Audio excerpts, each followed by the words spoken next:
work. You see me happy work. You see me do me dirt. So me better work. Hey guys, welcome back to my channel. So this week we're going to talk about going for that job that you want. So I know a lot of us want to improve our skills, and some of us don't have some skills. So let's see how I can help with you getting that job that you want. So like your resume, your cover letter, um, just how you prove yourself, just pitches, your pitch, what kind of pitch are you going with, um, polish your online presence, and closing strong on that actual interview when you get it, and doing some some nice follow-ups when you're waiting on to hear that part to say you're hired and you start tomorrow. Well, not tomorrow, but Monday, to be that boss, but we have to start from the bottom till we there, because I'm not there yet, so I can't say until we're here. So we're going to talk about doing the research for that job that we want. So we're going to read up on the job. So even once we apply, we are going to read up on that job. So we're going to say, read up on their social media, their website, go through the website, see what they're looking for, even though they said that's what they're looking for. See what the company does, read their press release if that's kind of job that you're going for. But there's always something about the company. So say I'm looking a job at Amazon, there's always information on Amazon that I can find online. I can read about the CEO. I must be able to find about my manager somehow for that location. I want to practice the interview before I get it. I never always do that, because I know some job interviews that I did not practice for. So I'm not going to say, oh, I always practice this thing and I always practice that thing. No.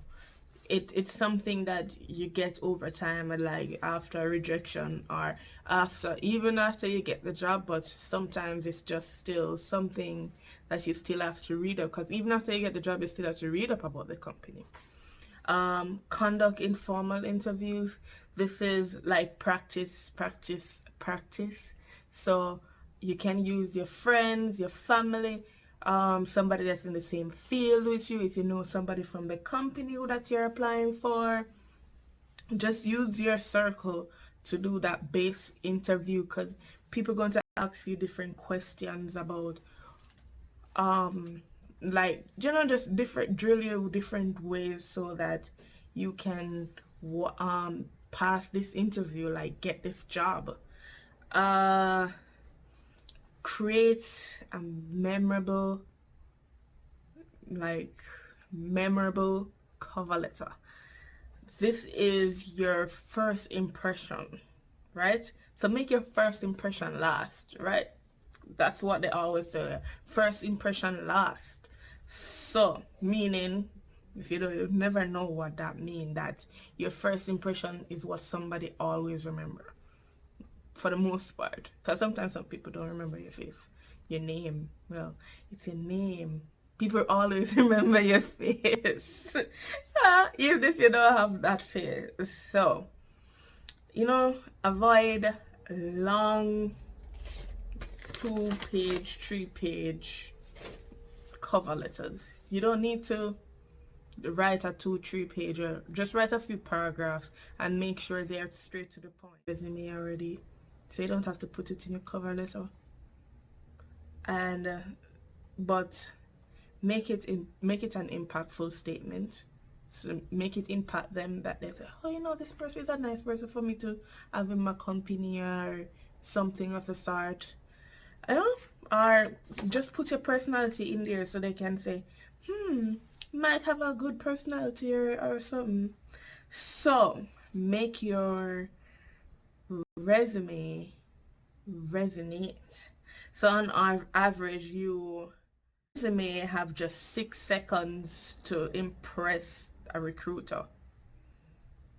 How will you stack up by starting to work with this?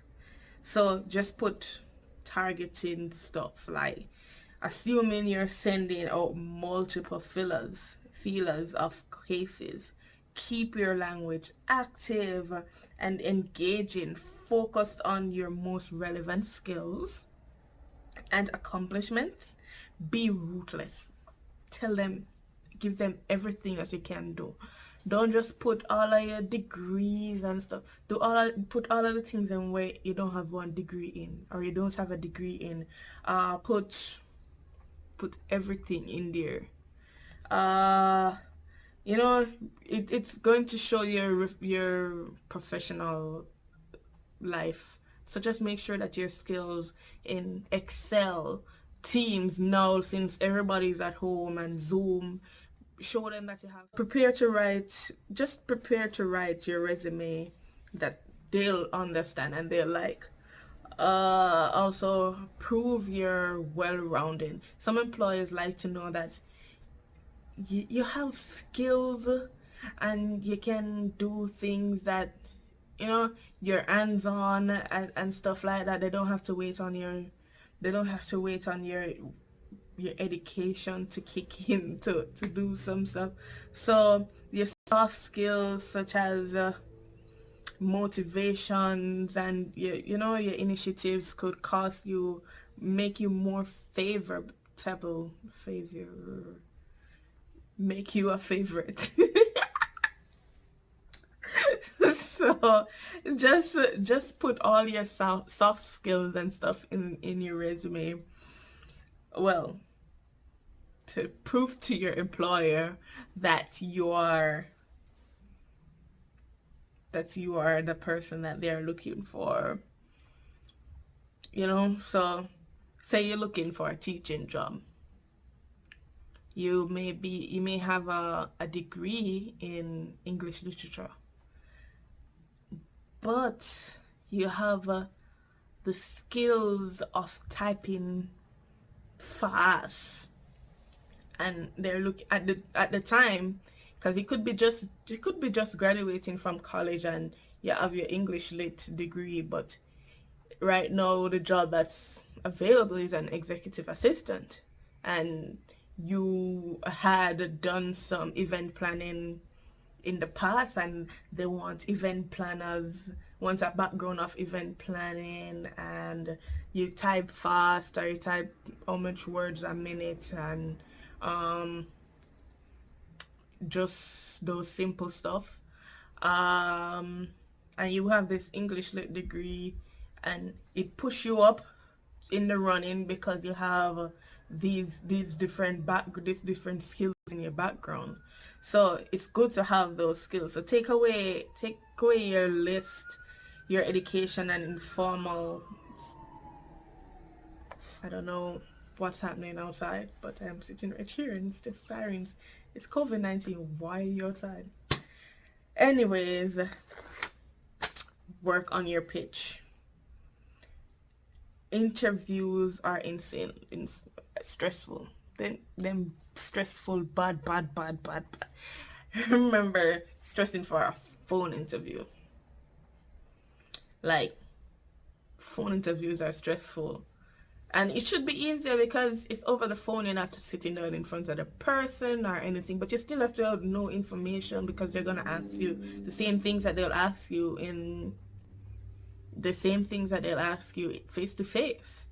So, practice, as I said before, practice. So practice describing your work and your educational history, your accomplishments, your weakness, because they're going to ask you, what's your weakest, what have you done, or your weakness or your strengths and all of that. Even though I said phone interview and stuff, but when you're going for your interview, make sure you dress properly. Don't wear a tight pants or showing too much cleavage for women, tight pants for men, mini skirts or something. Just dress professional, as they usually tell us back in the day. Dress for the job that you want, and they still tell you no. So dress for the job that you want. Don't dress like you're going to the club or you're going to hang out with your friends. I already get the job, so they didn't have a dress code and you can just relax. So dress for that job. So questions about they're going to, so remember your hobbies, and maybe your hobbies can relate to your job. So might seem but they actually use to assess your interpersonal skills and help the interviewer gain more insight. So do stuff like that. Polish your online presence. Just some employers check your online. So don't think that, oh, they're not going to check my online, so I don't have to change anything. And I didn't give them my online information, my Facebook information, so they're not going to search me on Facebook. Some employers search your Facebook, especially if you're trying to get a political career. Polish it up. Delete where you think you must delete. Check your LinkedIn and stuff like that, because it's a good thing to have. So if you don't have LinkedIn, do get a LinkedIn account, or it's LinkedIn. But if you don't have one, it's good for communications and stuff, so you can see other jobs.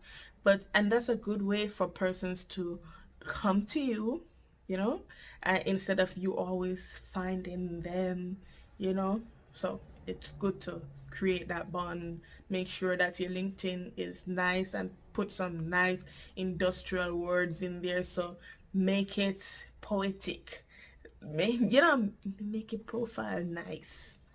And so now after you do all of that nice stuff, make your resume nice, cover letter bad,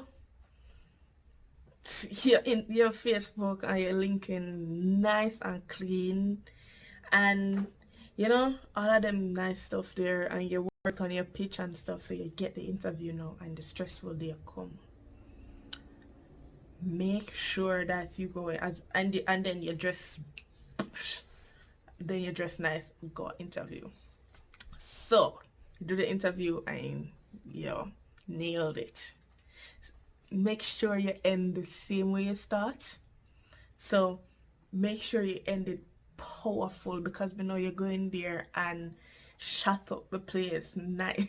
Like, not literally bang bang, but you go in there and you made it that perfect interview that you wanted for that job and stuff. So when you feel that things are winding down, feel free to ask questions.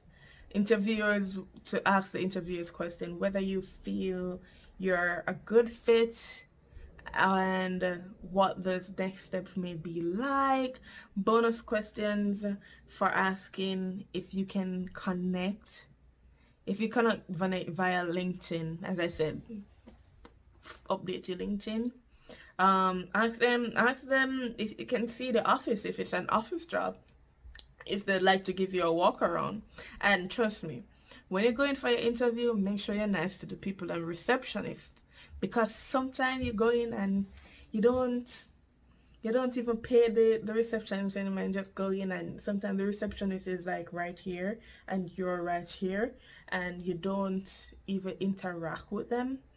Or can ask them simple questions, because they have to know what they do there and the kind of persons that they are. So you can still ask them, because it's not bad to ask questions.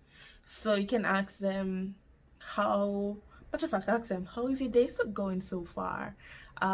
Do little questions, and then, cause you never know, the receptionist might be a little spy. It might not be even the receptionist working there today.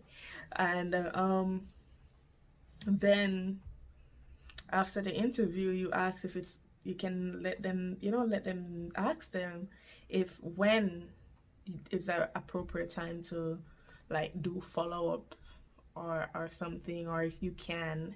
And if they give you the go ahead to follow up in 2-3 weeks or something, you can follow up. Or if after 2-3 weeks you don't hear anything from them and it's going slowly, take your time and try to follow up. And then, as I was going back to the receptionist part, trust me, sometimes that receptionist might be your key into that organization. Because you can ask, because I know from first hand they're gonna ask you, how was this person today? Did he treat you well? How was his reaction when, like when you talk to them and so on? And it was okay. It was fine. This person very nice. Or I didn't have much interaction with the person today, so it wasn't a bad person. It was early, or she was early for the interview, and we had time to talk and stuff like that. Or just other stuff. And then our last one is the art of following up. Like, although, so if they had given you the permission to say, to call for follow-up, don't really call the next day to say, is there any information on the job that I applied for and I just came in for interview for whatever reason. But it's safe to assume that you're not the only person being interviewed for a job opening, so don't assume. So how do you stay on top of their mind? You can send them some little postcards with, just thank you, a unwritten thing with thank you as well. And feel free to check in if you think it's going slow. But some things, once you tighten up all of those stuff, your resume, your cover letter and stuff like that, I think that you'd be on a good path. And there are links that you can Google to help you with your resume and cover letters, and they give good templates. I'll find some and put it in the description box below so you can follow. And just know that once you tighten up those stuff, you'll be on your way to having that job that you want. So work. You see me do me there. Eso me para